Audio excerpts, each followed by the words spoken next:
Bienvenidos sean todos a esta nueva clase del curso intensivo de Anatomía e Histología. Mi nombre es Bolívar Jesús Villalobos Ceballos y soy estudiante del segundo año de Medicina de la Universidad de Carabobo de Aragua. En esta ocasión hablaremos acerca de tejido muscular en el módulo número 2 de Histología General. Fíjense, ¿cómo podríamos definir una fibra muscular? Primero que nada tenemos que acostumbrarnos a diferenciar entre lo que es una fibra y una fibra muscular, porque son cosas completamente diferentes. Acuérdense que nosotros, cuando hablamos de tejido conjuntivo, nosotros tenemos diferentes elementos que se liberan hacia lo que vendría siendo la matriz extracelular, ¿ok? Entre ellos, bueno, tendríamos las fibras de colágeno, tendríamos las fibras elásticas, tendríamos fibras reticulares. Pero cuando nosotros estamos haciendo referencia a músculo, tenemos que hablar de fibras musculares. Primero que nada, acostumbrarnos a decir eso, ¿ok? Ese es el nombre real de este tipo de células, son fibras musculares.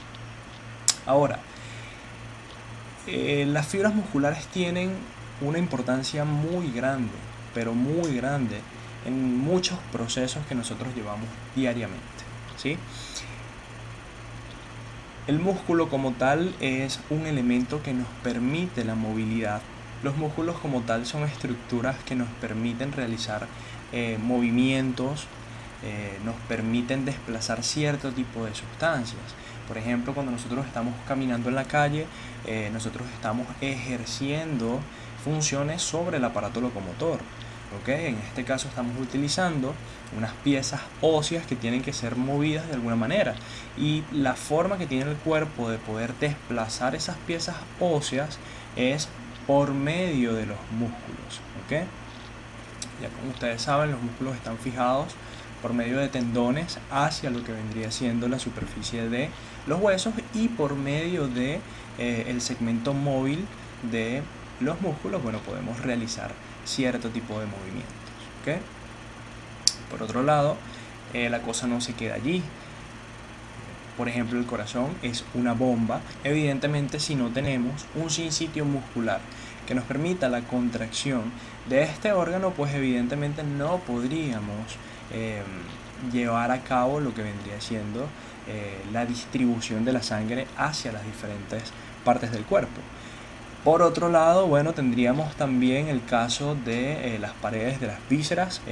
Los intestinos necesitan llevar a cabo cierto tipo de movimientos, como lo son los movimientos peristálticos, que nos permiten entonces desplazar esos alimentos a través de toda la longitud del intestino, ¿okay? Entonces ya sabemos que la función de los músculos no es simplemente la locomoción del cuerpo. Hay muchas cosas que dependen en este caso de los músculos, ¿okay? Y es por esto entonces que nosotros tenemos una clasificación para cada uno de estos músculos que la vamos a ver más adelante. Desde un punto de vista embriológico, las células musculares siempre van a derivar del mesodermo, ¿okay? Sin embargo, existen excepciones a la regla, como es el caso del músculo del iris, que deriva directamente del neuroectodermo. Y básicamente todos los músculos se caracterizan en este caso por presentar una maquinaria interna especializada constituida por filamentos de actina y miosina, que son los filamentos principales de este tipo de células. Más sin embargo, también podemos incluir en este punto a los filamentos intermedios, ¿okay? Que también tienen su nivel de importancia acá. Ahora, ¿cómo podemos clasificar la musculatura del cuerpo? Nosotros tenemos que tomar en consideración algunos aspectos morfológicos y funcionales para poder reconocer cuántos tipos de músculos o cuántos tipos de fibras musculares existen en el cuerpo humano. Tenemos el músculo estriado esquelético y tenemos el músculo estriado cardíaco. Y en una última instancia tenemos el músculo liso, que se encuentra asociado en este caso a las vísceras y nos permiten el desplazamiento de algunas sustancias, así como también se encargan del revestimiento de la túnica intermedia de algunos vasos sanguíneos, lo que nos permite modular lo que vendría siendo el diámetro luminal de cada uno de los vasos por medio de su contracción o relajación. Hablemos un poco acerca de la clasificación general. El músculo liso básicamente va a estar formado por un grupo de células fusiformes. Fusiformes quiere decir básicamente que presentan forma de uso, es decir, que presenta dos porciones o dos extremos delgados y una porción central ensanchada. Y como característica principal, estos no poseen estrías transversales. Otro elemento diagnóstico que podríamos utilizar para la musculatura lisa es que estas fibras musculares presentan núcleos centrales y que están ligeramente alargados siguiendo el eje longitudinal de la célula. A diferencia del músculo estriado-esquelético, que son células multinucleadas, ¿okay? El proceso de contracción de la musculatura lisa es un poco más lenta y siempre está sujeto a un control involuntario, es decir, que tú no puedes regular el grado de contracción que vas a aplicar sobre una víscera. Es prácticamente imposible, puesto a que la inervación de estas fibras musculares depende o el 100% del sistema nervioso autónomo, con la utilización de fibras nerviosas simpáticas y parasimpáticas. Luego tenemos el caso del músculo estriado esquelético, que también forma haces de células cilíndricas que son muy largas y multinucleadas. El elemento diagnóstico del músculo estriado esquelético es la gran cantidad de núcleos que se encuentran orientados hacia las periferias. Más adelante les voy a explicar por qué pasa esto, y las estriaciones transversales, que ojo, también se comparte con el caso del músculo estriado cardíaco, que también presenta estriaciones transversales. La contracción del músculo estriado esquelético es bastante rápida y está sujeta al control voluntario debido a que está inervado por el sistema nervioso somático. Es decir, tú puedes controlar cuándo moverte, de qué forma hacerlo, y eso es gracias a la inervación propia del músculo estriado esquelético. Entonces, nosotros controlamos el músculo estriado esquelético, el músculo que está sujeto a lo que vendría siendo las superficies óseas para la locomoción del cuerpo, pero no controlamos el músculo liso. ¿Okay? Eso es un punto muy importante.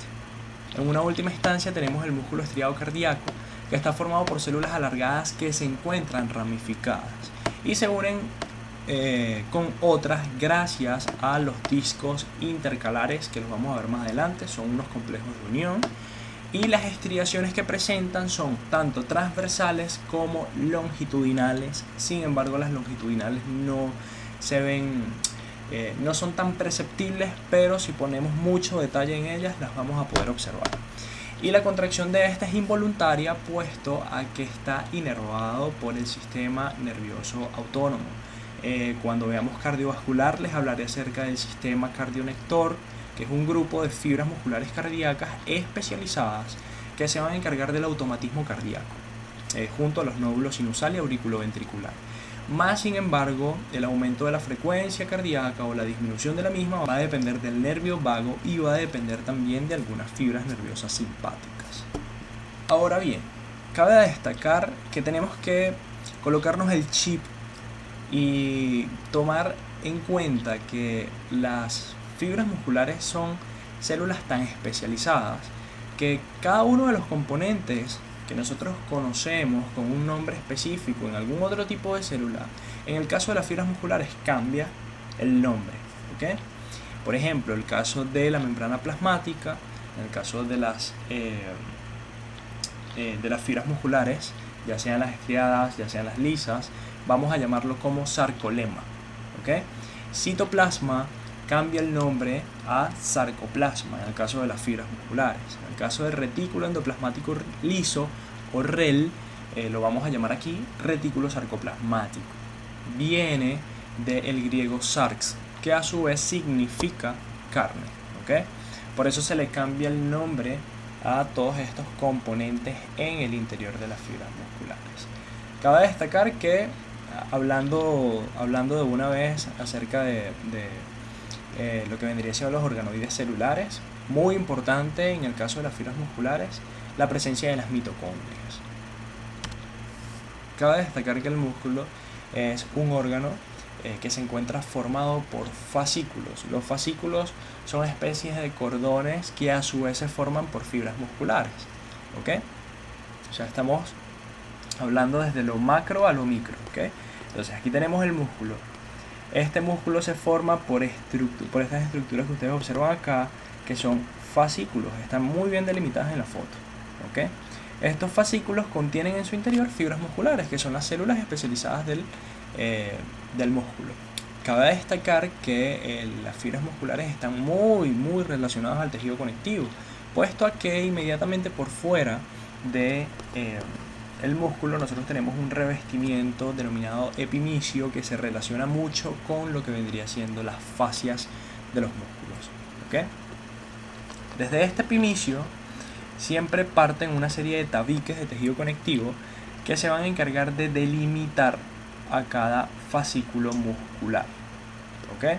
Entonces, son estos tejidos conectivos los que originan compartimientos en el interior del músculo, formando los diferentes fascículos, agrupando fibras musculares. Y eso es lo que nosotros denominamos como perimicio. Entonces, epimicio por fuera, perimicio por fuera de los fascículos. Ahora, del perimicio siempre van a derivar otras láminas internas que van a rodear a cada fibra muscular, y ellas las vamos a denominar como endomicio. Ahora, vamos a llevar esto a microscopía óptica. Fíjense, todo esto que está aquí por fuera corresponde al epimicio. ¿Ok? Esto es la cara más externa del músculo y corresponde a esto que ustedes están observando acá. Esto es tejido conectivo. Del epimicio parten trabéculas, parten estructuras trabeculares al interior del músculo, es lo que nosotros denominamos como perimicio. Entonces fíjense cómo delimitan un fascículo. Todo esto que ustedes están viendo aquí con el cursor es un fascículo. Esto es un fascículo, esto es otro fascículo, esto es otro fascículo, y así sucesivamente. Dentro de cada fascículo hay fibras musculares. Esto es una fibra muscular, esto es una fibra muscular, esto es una fibra muscular, esto es una fibra muscular, esto es una fibra muscular. Todas son fibras musculares. Las vemos diferentes porque el corte que estamos observando es un corte transversal. Ahora, ¿por qué es importante la presencia del tejido conectivo en la musculatura? Hay tres razones principales. La primera, nos permite cierta independencia para cada fascículo, puesto que básicamente lo que está haciendo es dividiendo el músculo en varios compartimientos individuales. Segundo, nos permite también irrigar todas las fibras musculares, puesto a que estos tabiques son ricos en vasos sanguíneos. ¿Okay? Esto que observamos acá es un corte transversal de músculo estriado esquelético. Fíjense, esto es una fibra muscular, esto es fibra muscular, fibra muscular, fibra muscular, fibra muscular, fibra muscular, fibra muscular, fibra muscular. ¿Cómo lo sé? Bueno, aquí estamos observando la forma. La forma se ve un poco diferente por el tipo de corte, ¿ok? Pero elemento diagnóstico: núcleo aquí, núcleo de este lado, núcleo por acá, núcleo acá, núcleo por acá, núcleo por acá. Son células multinucleadas, y los núcleos siempre están orientados a la parte más periférica de la célula. Ahora ustedes se preguntarán, ¿por qué las fibras musculares estriadas esqueléticas tienen tantos núcleos y todos están orientados hacia la parte periférica? Fíjense, las fibras musculares estriadas esqueléticas ya desarrolladas no son las únicas células que podemos encontrar en un preparado como este. También vamos a encontrar un grupo de células satélites, ¿okay? Como por ejemplo, esto es una célula satélite, esto que ustedes observan acá es una célula satélite, ¿sí? Y así sucesivamente en varios preparados vamos a poder observar células satélites. Las células satélites son simple y llanamente mioblastos, es decir, son formas jóvenes de fibras musculares que básicamente están allí con la intención de ir renovando los tejidos. Por ejemplo, si por algún tipo de lesión producimos un daño sobre la musculatura y algunas fibras musculares se degeneran, pues evidentemente vamos a tener un grupo de mioblastos que por medio de un proceso de diferenciación terminan supliendo a la fibra muscular dañada. Ahora, durante la etapa del desarrollo, las fibras musculares se forman de la siguiente manera. Vamos a tener un grupo de mioblastos, las cuales van a comenzar a ensamblarse unas con otras, ¿ok? Y evidentemente, como estamos hablando de varias células con su propio núcleo, pues ya estamos formando una célula multinucleada con muchos núcleos, porque todas se están ensamblando. Posteriormente, durante el proceso de la diferenciación, comienza a aparecer todo lo que vendría siendo las miofibrillas internas de la fibra muscular. Es decir, comienza a aparecer el citoesqueleto de la célula durante esa etapa de desarrollo. Y evidentemente la presencia de este citoesqueleto ocupa un espacio en el interior de la fibra muscular, lo que hace que los núcleos comiencen a desplazarse siempre hacia la periferia. Esto que estamos observando es un corte de músculo estriado esquelético en un corte longitudinal. Por eso estamos observando la forma que tienen los núcleos. Fíjense que es aplanado, o podríamos describirlo como un núcleo oval orientado siempre hacia las partes más periféricas de la célula. Está teñido con hematoxilina y eosina y está siendo observado en microscopía óptica. Ahora, hay unos términos que me gustaría enseñarles porque hay mucha confusión al respecto, ¿okay? ¿En qué se diferencia la hipertrofia, la hiperplasia y la atrofia muscular? ¿Son lo mismo? No son lo mismo, son cosas completamente diferentes. Algunos términos son parecidos, pero son diferentes.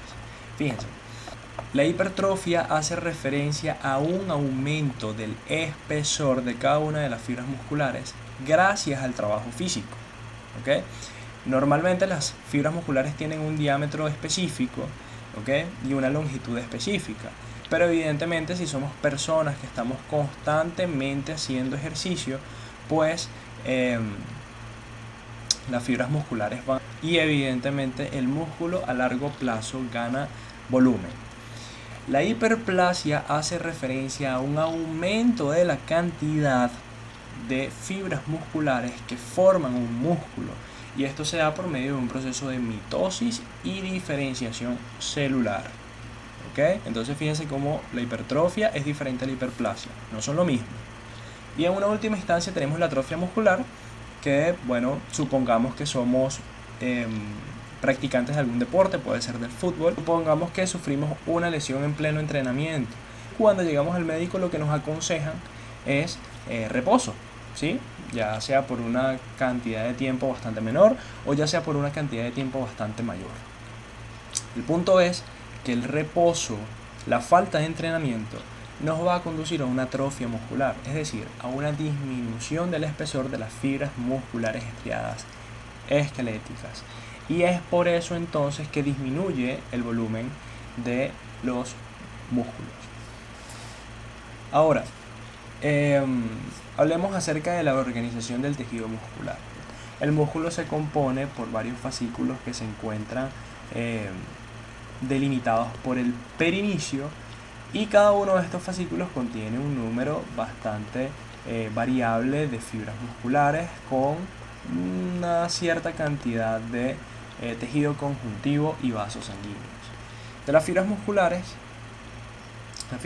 en su interior poseen sus miofibrillas, y desde un punto más específico, las miofibrillas se componen por miofilamentos.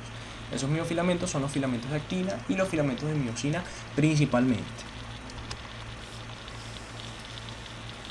¿Okay? Entonces, fíjense, cada miofibrilla que se encuentra en el interior de la fibra muscular está formado por una sucesión de segmentos morfofuncionales que se llaman sarcómeros. ¿Okay?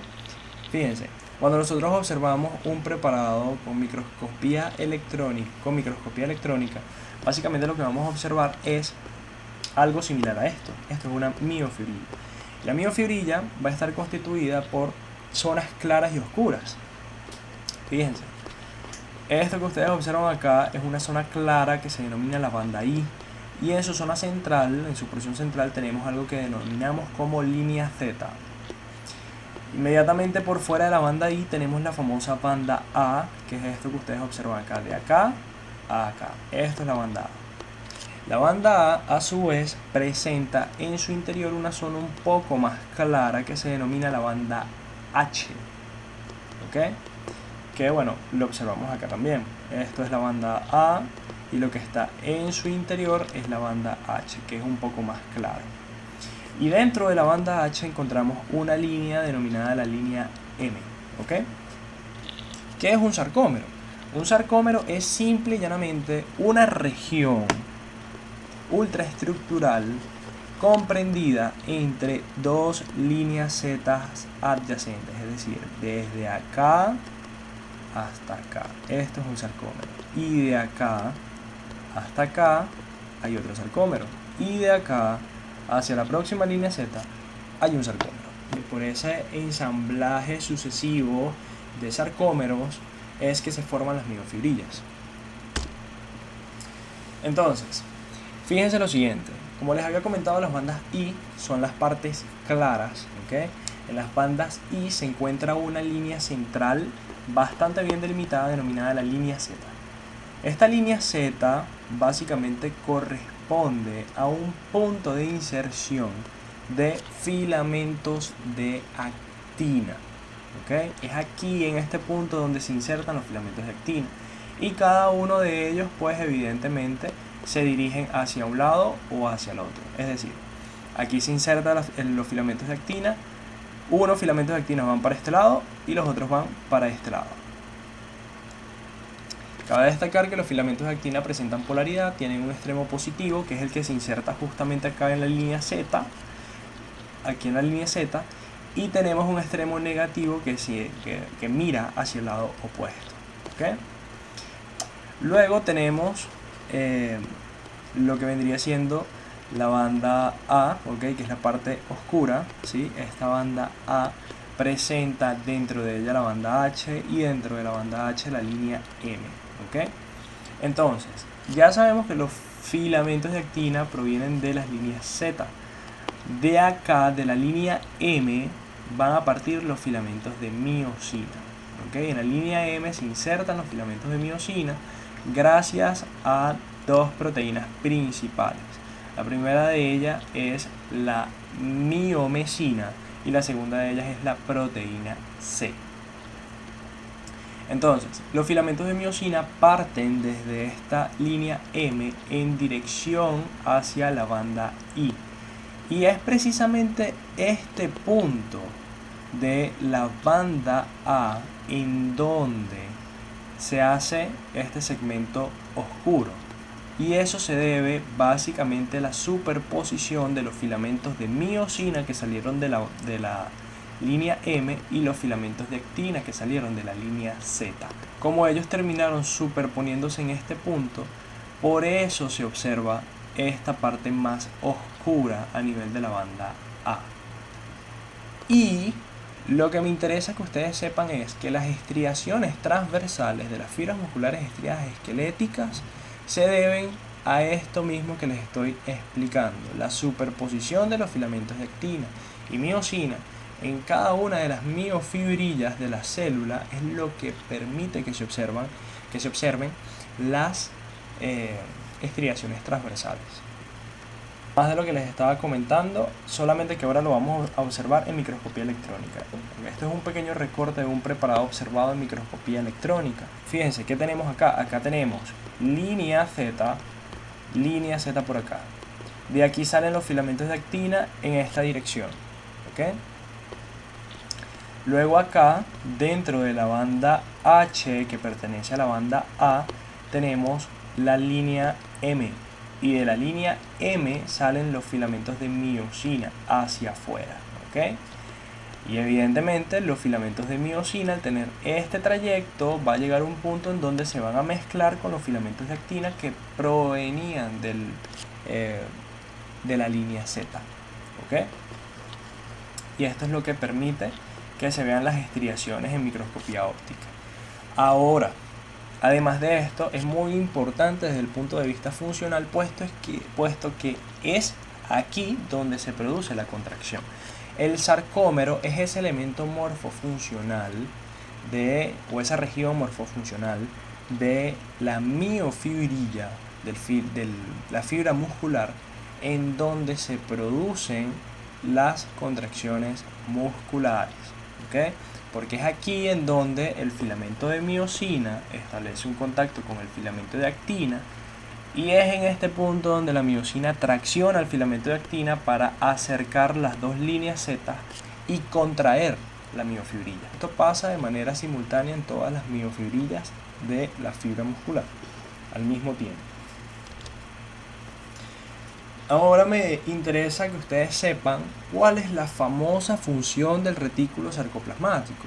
Como bien sabemos, el retículo sarcoplasmático es lo mismo que un retículo endoplasmático liso, solamente que en la fibra muscular la llamamos como retículo sarcoplasmático. La función del retículo sarcoplasmático va a ser liberar y reabsorber iones de calcio de acuerdo a la necesidad del momento de la célula. ¿Por qué iones de calcio? Los iones de calcio son uno de los elementos más importantes para producir la contracción muscular, y ya les voy a explicar más adelante por qué sucede esto. Fíjense. Ahora, detallando un poco lo que vendría siendo la ultraestructura de las miofibrillas, tenemos que darnos cuenta que cada miofibrilla presenta un reticulado de tubos. Estos tubos que yo estoy señalándoles acá, que están de color amarillo, es lo que nosotros denominamos como sarcotúbulos. Y estos sarcotúbulos llegan a un punto donde se mezclan todos y forman esta estructura que ustedes observan acá, continua, mucho más gruesa, que se denomina retículo de contacto.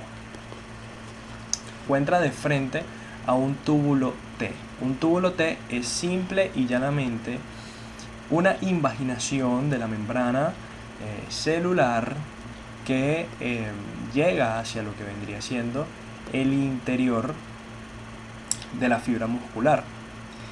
Ahora, ¿cuál es la función del túbulo T? La función del túbulo T es simple y llanamente propagar la onda despolarizante que se va a suscitar sobre la membrana de la fibra muscular.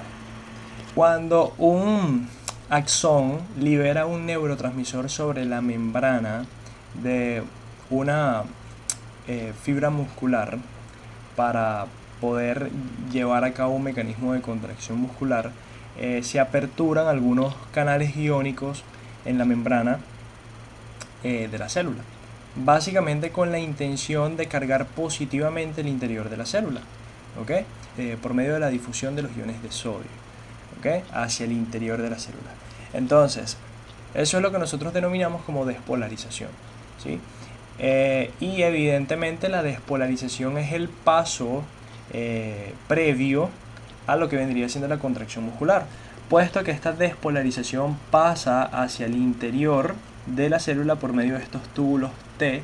¿Para qué? Para que el retículo sarcoplasmático libere iones de calcio en el sarcoplasma, y por medio de esos iones de calcio es que más adelante se puede suscitar lo que vendría siendo la contracción muscular, y lo voy a explicar más adelante. ¿Cuál es la importancia de la placa neuromuscular? Miren, la placa neuromuscular es simple y llanamente ese punto de contacto que nosotros tenemos entre una neurona, ¿okay? O las ramificaciones de una neurona con una fibra muscular. Fíjense, esto y esto son fibras musculares estriadas esqueléticas. Y esto que observamos acá es una neurona con sus respectivas ramificaciones. Fíjense cómo cada ramificación establece un contacto directo con una fibra muscular, ¿okay? Entonces, ese contacto que se da entre estos dos elementos es lo que nosotros denominamos como placa neuromuscular. ¿Cuál es la importancia de todo esto? Pues es la forma que tiene el sistema nervioso de comunicarse con las fibras musculares para producir la contracción muscular. ¿Cómo se lleva a cabo este proceso? Este proceso es algo bastante sencillo. En esta porción ancha del axón, ¿okay? Se denomina botón sináptico, ¿okay? En este botón sináptico se almacena en un grupo de vesículas los famosos neurotransmisores, que son sustancias químicas que utilizamos para comunicar dos neuronas entre sí o una neurona y una fibra muscular. Generalmente el neurotransmisor que se libera en la placa neuromuscular siempre es la acetilcolina. ¿Okay? Esta acetilcolina se almacena en el interior de estas vesículas sinápticas. Cuando la neurona se despolariza, ¿qué es lo que va a pasar? Esta vesícula sináptica se fusiona con la membrana presináptica, que vendría siendo la membrana del botón sináptico. Se libera el neurotransmisor hacia la hendidura sináptica. Entonces, para que pueda liberarse la acetilcolina, tiene que haber una difusión desde el exterior celular al interior del axón de iones de calcio. Es decir, que de manera simultánea, mientras se libera acetilcolina, la neurona está captando calcio. ¿Okay? Entonces, ya una vez liberado la acetilcolina en la hendidura sináptica, esta acetilcolina se une a los receptores de la membrana postsináptica, que es la membrana de la fibra muscular, el sarcolema. Y esto causa entonces una despolarización sobre lo que vendría siendo la membrana de la fibra muscular. Entonces, cuando esta onda despolarizante pasa a través de los túbulos T, que son estas estructuras que vemos acá, estimulamos al retículo sarcoplasmático para que libere los iones de calcio que tanto necesitamos en el sarcoplasma. Aquí se los resumí en un pequeño esquema en donde, bueno, tenemos el potencial de acción, que vendría siendo la despolarización de la neurona. Hay una difusión de calcio hacia el líquido intracelular en la neurona de la placa, es decir, la neurona mientras comienza a liberar la acetilcolina está captando calcio. ¿Okay? Esto que ustedes observan acá como ACH, ¿okay? Es la abreviatura de acetilcolina. Sobre el sarcolema de la fibra muscular se establece una unión de acetilcolina más los receptores en la fibra muscular y se aumenta la permeabilidad al sodio en el interior de la fibra muscular. Es decir, hay una despolarización de la membrana postsináptica. ¿Okay? Cuando ocurre la despolarización de la membrana postsináptica, ese potencial viaja a través de los túbulos T hacia el retículo sarcoplasmático y posteriormente se liberan los iones de calcio. Ya una vez liberados los iones de calcio, va a haber un desplazamiento de los filamentos de actina por acción de las cabezas de miosina. Aquí, como lo estamos observando en esta pequeña ilustración que les traje. Fíjense, se supone que esto y esto que ustedes observan acá son las líneas Z. ¿Okay? Entonces, todo lo que está dentro de estas líneas Z es el sarcómero. ¿Okay? Aquí se supone que debería estar la línea M porque es el sitio donde la miosina, por medio de la miomesina y por medio de la proteína C, se inserta en la línea M y bueno, sale entonces hacia la periferia. Algo característico es que para que se pueda producir el movimiento o este desplazamiento tiene que haber ATP, una escinsión o fragmentación de ATP que ocurre específicamente en las cabezas de miosina. ¿Okay? Esto que ustedes observan acá es la cabeza de miosina. Este bracito que ustedes observan corresponde a la bisagra de la miosina y es más o menos así como se produce lo que vendría siendo la contracción muscular. La miosina contacta con el filamento de actina, establece un contacto, tracciona el filamento de actina y se recorta el sarcómero. Ustedes se preguntarán qué están viendo en este momento. En este momento están viendo una ilustración de un filamento de actina. ¿Okay? Esto es simple y llanamente una ilustración del filamento de actina. Si vieron la clase de citoesqueleto, tienen que darse cuenta que el filamento de actina se compone de monómeros globulares. Es decir, en esta representación son estas peloticas moradas que ustedes observan acá. Estos son monómeros globulares de actina G. Cada uno de ellos se polimerizan y forman dos cadenas de actina F, las cuales posteriormente se enroscan y forman una hélice. que vendría siendo el esqueleto del filamento de actina. Ahora, vamos a encontrar una serie de proteínas que se encuentran asociadas al filamento de actina. Una de ellas es la tropomiosina y la otra de ellas es la troponina, ¿sí? La tropomiosina se va a encontrar justamente en esa hendidura que se encuentra en la unión de ambas cadenas F, justamente acá, en toda la longitud del filamento de actina. Así se va a encontrar la tropomiosina y va a ayudar a regular la comunicación del filamento de actina con el filamento de miosina. Y por otro lado tenemos la troponina. La troponina básicamente es una proteína que se divide en 3 polipéptidos. Por un lado tenemos la troponina T, que permite anclar la tropomiosina de la troponina, del complejo de la troponina. Tenemos la troponina I, que permite regular la comunicación entre el filamento de actina y el filamento de miosina. Y tenemos la troponina C, que es ese elemento que capta los iones de calcio liberados por el retículo sarcoplasmático. He allí la función del calcio. El calcio tiene que establecer contacto con la troponina C para que se pueda lograr la comunicación entre el filamento de miosina y el filamento de actina.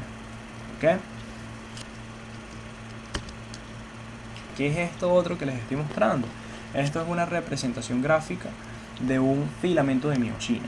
El filamento de miosina se compone básicamente de 2 cadenas.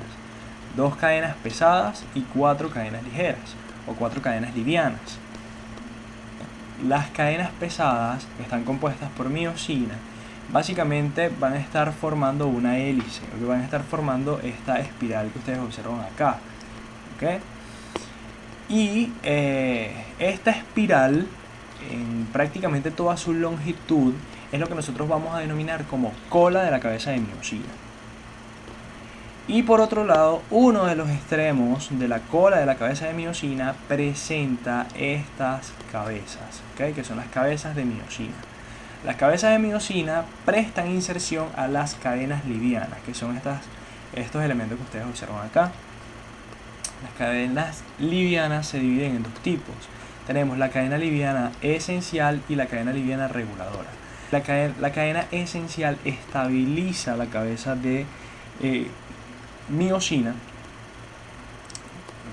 y la cadena ligera reguladora tiene una función diferente de acuerdo al tipo de fibra que estemos hablando. En el caso de las fibras musculares lisas, juega un papel fundamental en el proceso de contracción, mientras que en el caso de las fibras musculares estiradas esqueléticas tiene más que todo una función de estabilización de cabezas de miosina, al igual que la cadena liviana esencial. Además de esto, las cabezas de miosina presentan 2 sitios de inserción. El primero es un sitio de unión para el ATP. El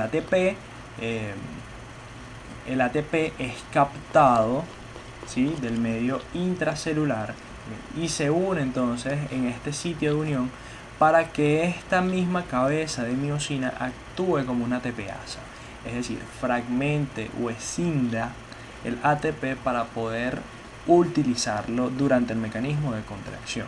Y por otro lado tenemos el sitio de unión de actina, es decir, justamente es este punto el que establece un contacto con el filamento de actina. ¿Okay? Hablemos un poco acerca de los casos clínicos para hacer un poco más divertida la cuestión. Aquí les traje un caso clínico que muy probablemente vayan a ver en fisiología. Tiene mucho que ver con lo que vendría siendo la placa neuromuscular. ¿Okay? Y es la intoxicación por curare. Este señor que ustedes observan acá es un indígena.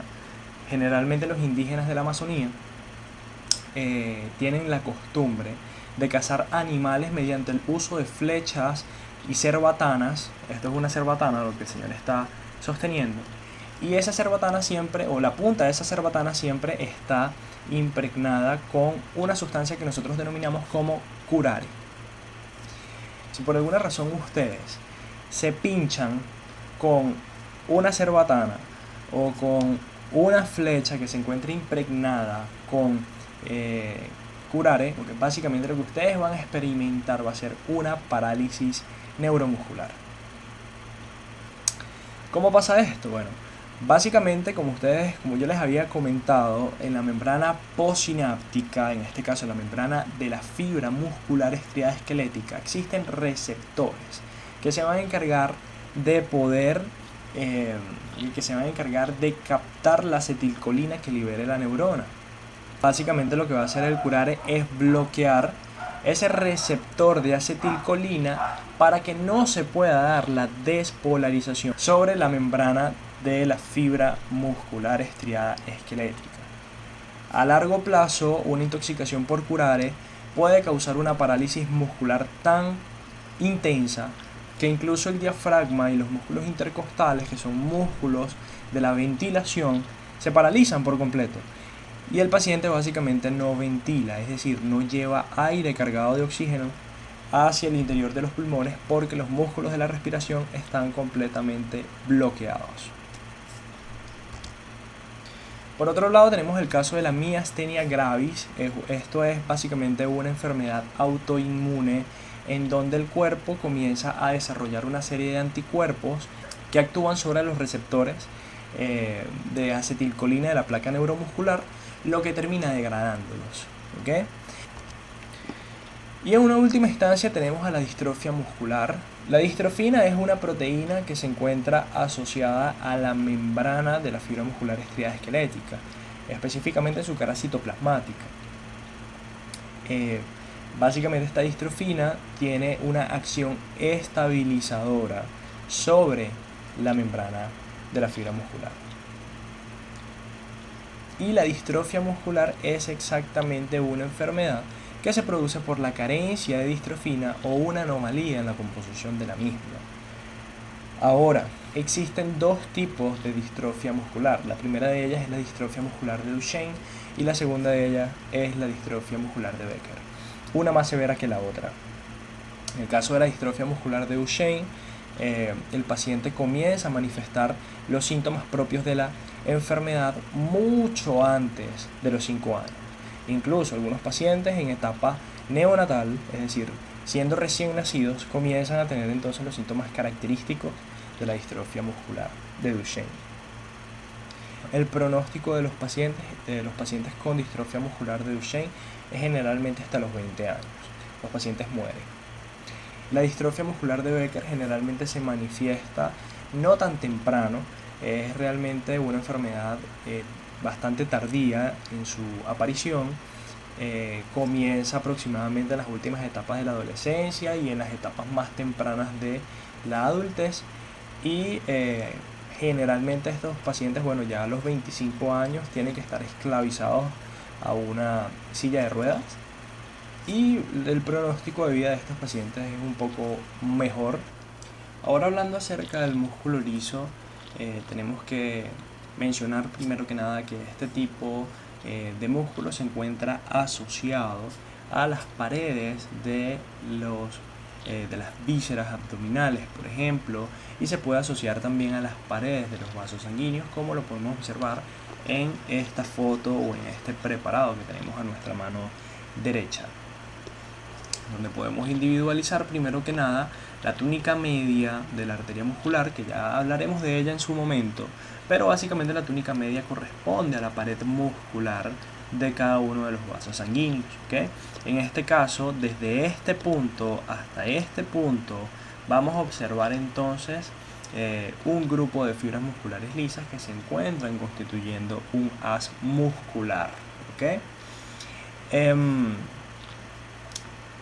Por otro lado, es muy importante acotar también que estas fibras musculares lisas pueden tener dos formas de organización. La primera de ellas es en forma de haces, como ya se los he estado comentando, y la segunda de ellas es básicamente estar aisladas en diversos puntos del organismo, como por ejemplo en el caso del músculo erector del pelo. Ya lo vamos a ver más adelante. ¿Okay?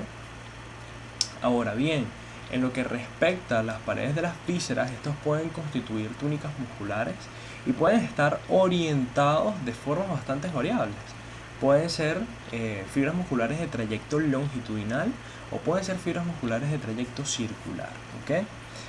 Otro aspecto característico del músculo liso es que el músculo liso es el músculo que tiene el mayor poder contráctil. Un músculo liso se puede contraer más del 80% de su capacidad en comparación a las fibras musculares estriadas esqueléticas, que tienen un poder contráctil mucho menor al de las fibras musculares lisas. Por otro lado, es muy importante contar que las fibras musculares lisas dependen casi en su totalidad de las fibras nerviosas simpáticas y parasimpáticas, es decir, depende en su totalidad del sistema nervioso autónomo. ¿Okay? Más sin embargo, también se pueden utilizar algunas hormonas para poder producir lo que vendría siendo la contracción de las fibras musculares lisas. Otro aspecto característico es que la contracción de las fibras musculares lisas siempre es lenta y prolongada. Ahora, como les había comentado, existen dos formas básicas de organización en las fibras musculares lisas. Están las aisladas, como es el caso del músculo erector del pelo, y tenemos fascículos o bases de fibras con uniones de tipo nexo que pueden tener básicamente dos orientaciones, uno circular o uno longitudinal. Eso depende del órgano en el que estemos hablando.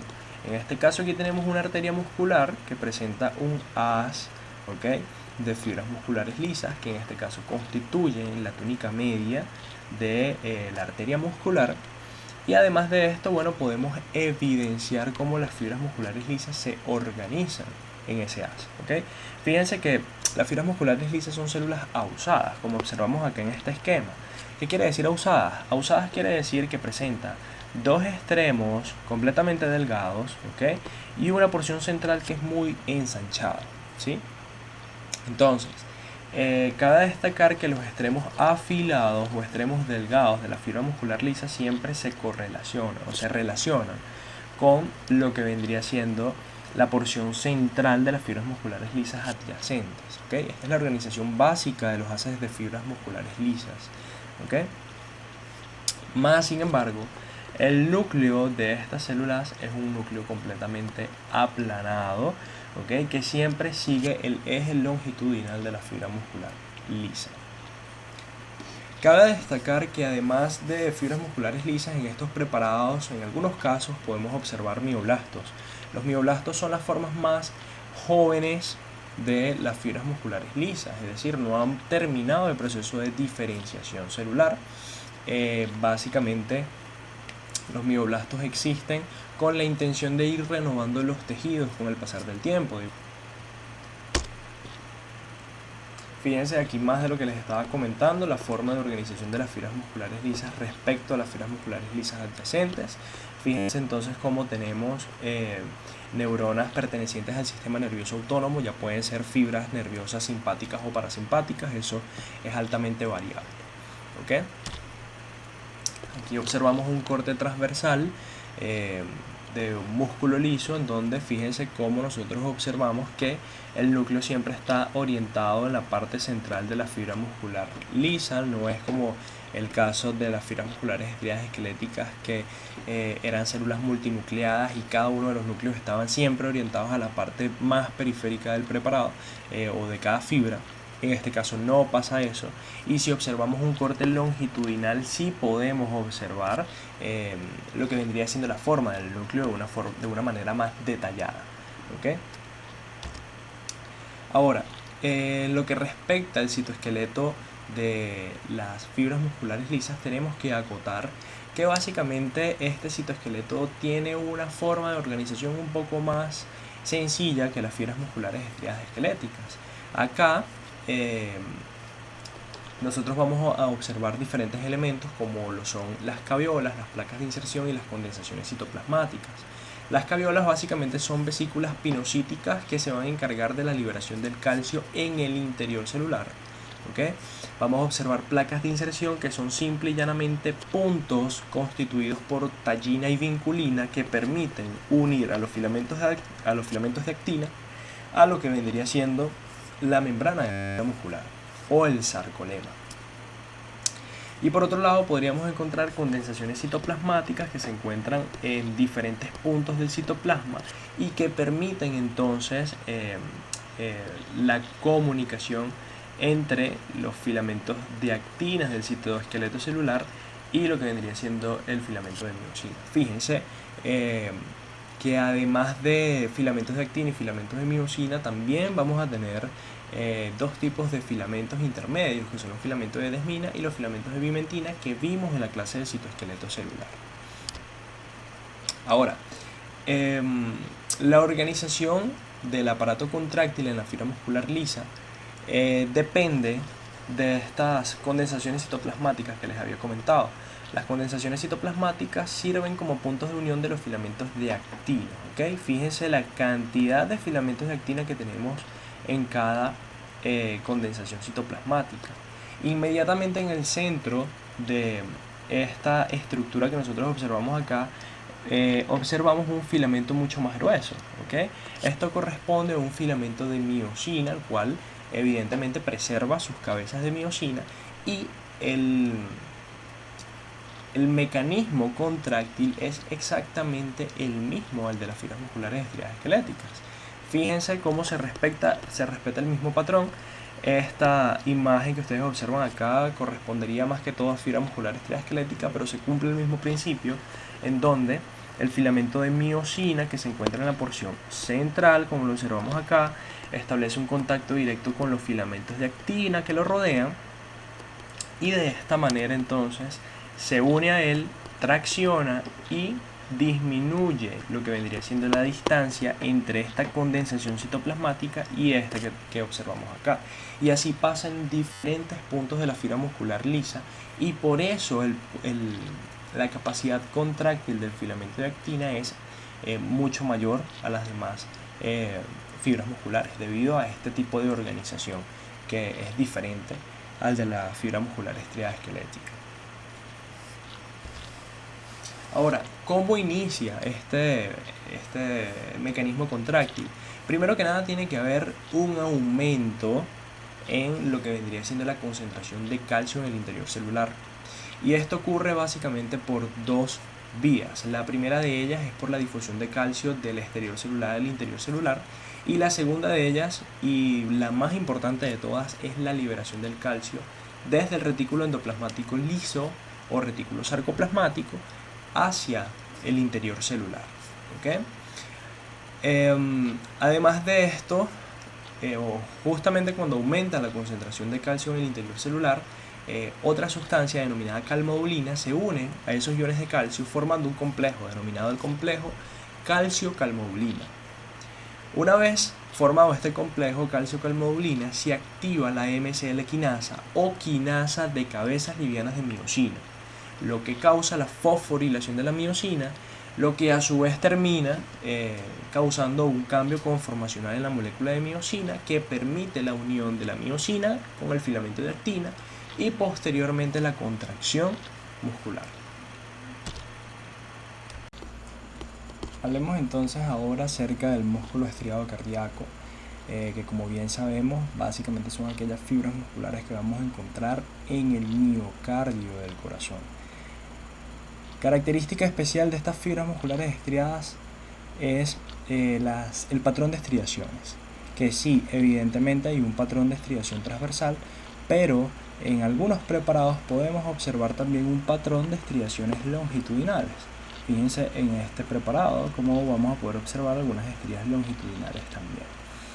Por otro lado, el núcleo es redondeado y central, y las células poseen muchísimas ramificaciones.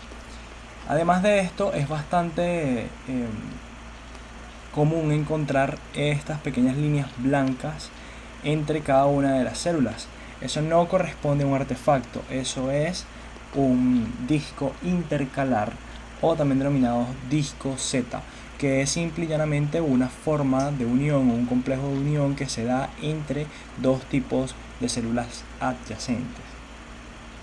En este caso, entre dos tipos de músculo estriado cardíaco.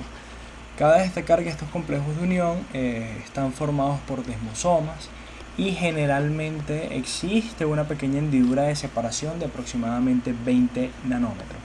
Por otro lado, es muy importante acotar que existe otro medio de comunicación entre las fibras musculares estriadas cardíacas y es por medio de una serie de nexos. Los nexos son especie de unos conductos constituidos por unas proteínas especiales, las cuales permiten la difusión de iones de una célula a la otra para poder propagar potenciales de acción. ¿Cuáles son las características del músculo estriado cardíaco? La primera de ellas, el patrón de estriaciones es bastante similar al estriado esquelético, con la única diferencia de que aquí tenemos un patrón de estriaciones longitudinales también. La forma de organización del retículo endoplasmático liso es mucho más sencillo porque gran parte del calcio que necesita el corazón para poder llevar a cabo los mecanismos contráctiles se obtiene por medio de la difusión del calcio desde el medio extracelular al medio intracelular. No existen retículos de contactos ni triadas, pero sí que existen túbulos T con un diámetro mucho mayor al de los estriados esqueléticos.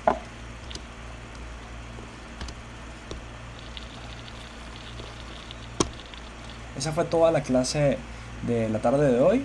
Espero que les haya gustado la información suministrada. Por otro lado, les dejamos el correo electrónico para que se comuniquen con nosotros y nuestras redes sociales. Acá tenemos las redes sociales del curso intensivo de anatomía y histología y abajo mi Instagram personal.